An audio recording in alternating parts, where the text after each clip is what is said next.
Shalom, welcome to Torah Talks. My name is Rabbi Gamliel. Thank you for joining. If you like the content, please give us a thumbs up and subscribe.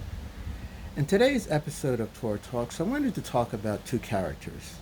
One is Balak, who this parasha or portion is named after, and his cohort, Bilam. Now, Balak, who is the king of Moab, has, in essence, hired Bilam to come and try to curse the Israelites. Balak is afraid. He is aware of how Israel has come out of Egypt, and they've had a couple of military victories. And again, he's afraid. So he hires this this prophet who's a non-Israelite, because he's famous about trying to curse people and nations. However, Hashem intervenes and turns these would-be curses into blessings. One of the most striking aspects of this story is the intense hatred that Balak and the Moabites have for the Israelites. This hatred is not based on anything that the Israelites have done to harm the Moabites. Rather, it seems to stem from from fear and jealousy. Balak sees the Israelites as a threat to his power and his way of life, and he's willing to go to great lengths to try to eliminate that threat. This kind of baseless hatred is unfortunately all too common in the world. We see it in conflicts between nations, between religious groups, and between political factions.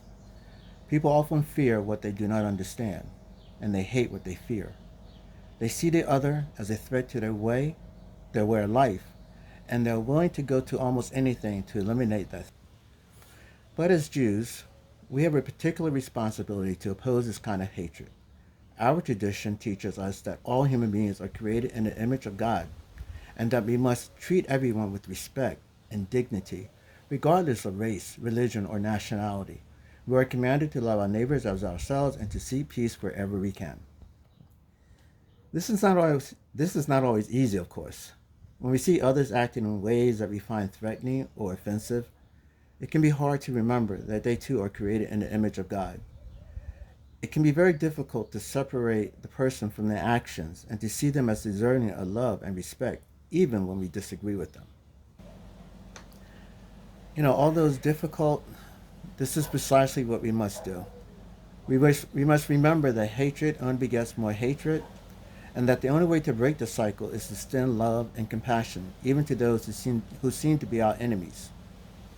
We must remember that every human being is capable of growth and change, and that our job is to help them on that journey, even though it may be very difficult. This is not to say that we should ignore or condone harmful behavior. We must always work to oppose injustice and to protect the vulnerable. But we must do so with the knowledge that the ultimate goal is not to defeat our enemies, but to bring about a world of peace and harmony. This story of Balak and Bilam reminds us that even when others seek to harm us, Hashem is always with us.